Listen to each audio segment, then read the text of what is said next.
Today, we're going to dive into one of the most important, but honestly, most skipped over parts of trading.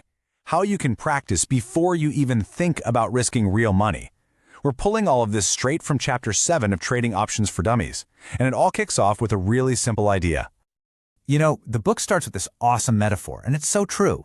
Just think about it. No pro athlete would ever just walk onto the field without warming up, without endless practice. And trading is exactly the same. It's not about getting lucky, it's a skill. And that skill is built through repetition, preparation, and practice. So that's the big question, right? What does a practice swing actually look like for a trader?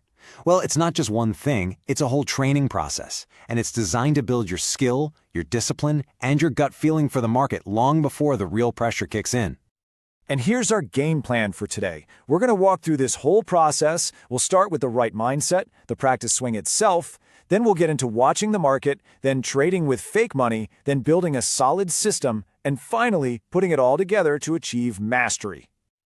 Okay, first up, the trader's practice swing.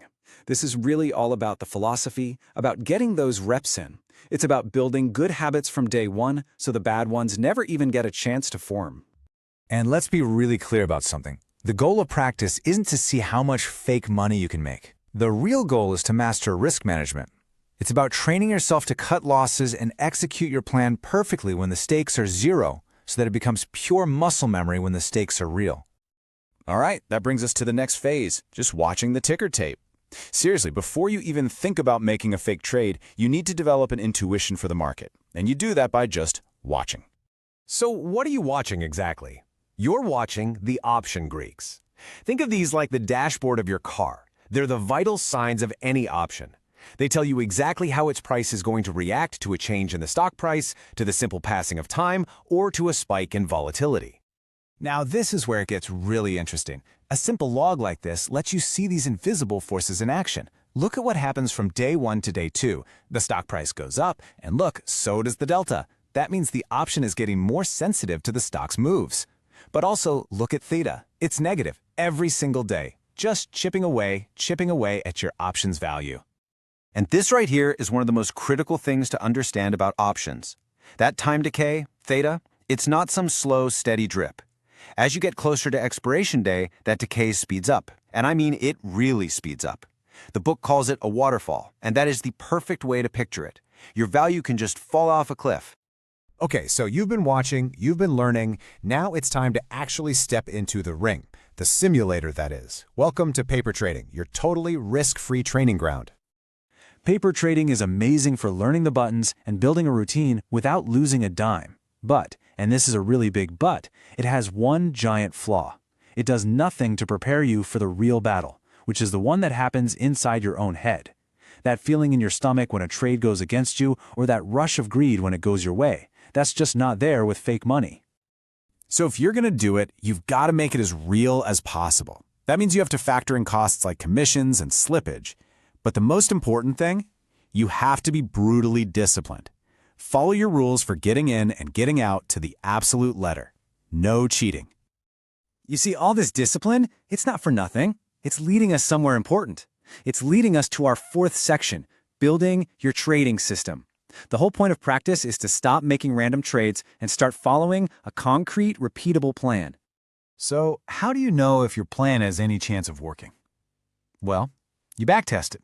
This is like having a time machine for your strategy. You take your rules, you apply them to data from the past, and you see what would have happened. And you're not just looking for profits. You're looking for the hidden dangers, the weaknesses, the potential risks. You know, a good backtest, it's not always going to make you feel good.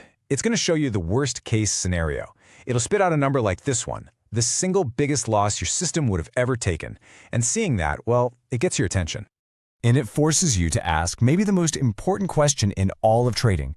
Okay, how do I make sure a loss like that doesn't take me out of the game for good? Because you have to assume it's going to happen eventually. The answer is all about priorities. It comes down to this simple 3-part focus. Job number 1, cut your losses short, period.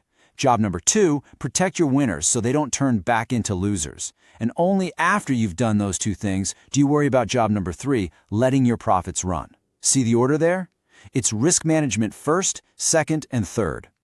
And this is what it's all been building toward, our final section, moving from practice to mastery. Because the real goal isn't to hit one home run. It's to build a long, sustainable career in the markets. It's about longevity.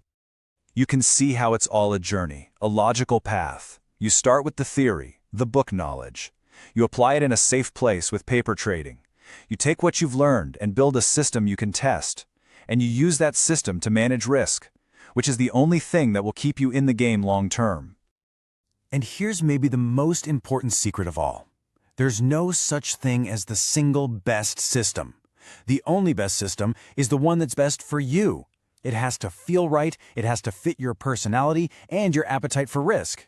Because the greatest trading plan in the world is useless if you can't stick to it when things get tough. All right, let's boil it all down real quick. First, remember that trading is a skill, just like a sport. It demands real practice. Start by just watching the Greeks, then paper trade to build your mechanics. Use backtesting to forge a system you can actually trust. Because at the end of the day, the goal isn't a quick win, it's a long career built on solid risk management. Which brings us right back to where we began. All of this, the watching, the paper trading, the testing, these are your practice swings. The knowledge is out there. The only question left is the one you've got to ask yourself. Now that you know how to practice, are you ready to step up to the plate?